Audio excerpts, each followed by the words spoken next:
Mi nombre es José Manuel Marroquín Sánchez, mi matrícula es 289-250 y actualmente estoy cursando la carrera de cirujano dentista en la Facultad de Odontología. A continuación presentaré un análisis identificando puntos como los que son, qué son los datos que existen, sus tipos, qué es la ciencia de datos, cómo se recopilan los datos, cómo se clasifican y cómo se almacenan. También vamos a reconocer las implicaciones éticas de la ciencia de datos para identificar el proceso de recopilación y análisis de datos. Comenzaré explicando cuáles son los tipos de datos. Por un lado tenemos los datos estructurados, que son datos que están organizados según un modelo específico y se encuentran en un campo predefinido dentro de un registro. La manera más común de administrar y consultar estos datos es mediante SQL en base de datos. Los datos no estructurados son aquellos que no se adaptan fácilmente a un modelo de datos fijos, ya que su contenido es específico de cada situación o puede cambiar. Un ejemplo de este sería un correo electrónico, donde el formato y el contenido puede variar. El lenguaje natural es un tipo específico de datos no estructurado, el cual su procesamiento es complejo ya que ocupa el uso de técnicas especializadas tanto en ciencia de datos como en lingüística. Los datos generados por máquinas es información que se crea automáticamente por un ordenador, proceso, aplicación u otra máquina sin intervención humana. El siguiente son los datos gráficos. El término gráfico de datos puede ser algo confuso, ya que cualquier dato se puede representar en un gráfico, pero en este caso, cuando hablamos de gráfico como tal, nos referimos a la teoría de grafos en matemáticas. En este enfoque, un gráfico es una estructura que se usa para mostrar cómo se relacionan entre sí diferentes objetos y se utiliza para representar y organizar esos datos de manera efectiva. Ahora, ¿cuál es el flujo o qué es el flujo de trabajo en la ciencia de datos?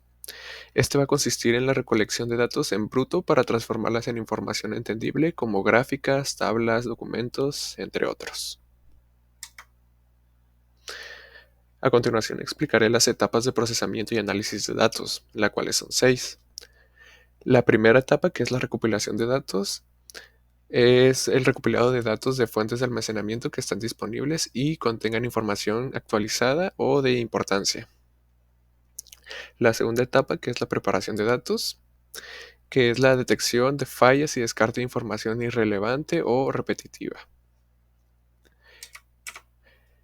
La tercera etapa, que es la introducción de datos, que son los datos que ya son enviados a su destino en un lenguaje entendible para nosotros. La cuarta etapa, que es el procesamiento o limpieza de datos, que en esta etapa principalmente los datos ya están preparados y optimizados para su uso final. La quinta etapa, que es la interpretación de datos, que para este punto ya se obtendrá el resultado de las anteriores etapas. Esto quiere decir que los datos estarán de forma entendible para todos. Y por último, la sexta etapa, que es el almacenamiento de datos, que se va a tratar de guardar toda la información valiosa que se obtiene a partir del procesamiento y análisis de los datos. Ahora, ¿de qué manera podemos recopilar estos datos? Las fuentes de datos pueden incluir un almacén de datos que recoge información de áreas como ventas o marketing, y un data lake, que almacena grandes cantidades de información de datos estructurados y no estructurados en la nube, con etiquetas para facilitar su búsqueda. ¿Y en qué formato podemos encontrar los datos? Estos los podemos encontrar ya sea en gráficas, tablas, documentos, bases de datos, audios, imágenes, videos, entre otros. Ahora, ¿qué es el almacén de datos? O en otras palabras, ¿cómo se almacenan los datos? Los datos se van a almacenar de manera estructurada, organizados en tablas y bases de datos que facilitan la consulta y el análisis.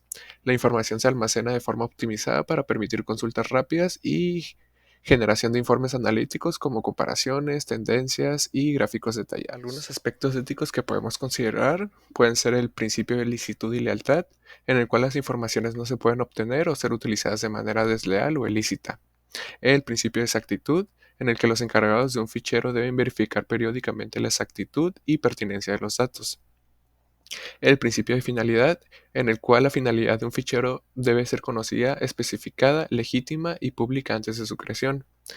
El principio de acceso de la persona interesada, en el cual toda persona cuyos datos están siendo procesados tiene derecho a saber si se está procesando información que le concierne, así como a obtener las rectificaciones u supresiones adecuadas. El principio de no discriminación, en el que no se debe registrar información sobre el origen racial o étnico, el color, la vida sexual, las opiniones políticas, las convicciones religiosas, filosóficas o de otro tipo, o sobre la participación en una asociación o una afiliación a un sindicato. Y por último, el principio de seguridad, en el que los ficheros deben ser protegidos adecuadamente contra riesgos naturales y humanos.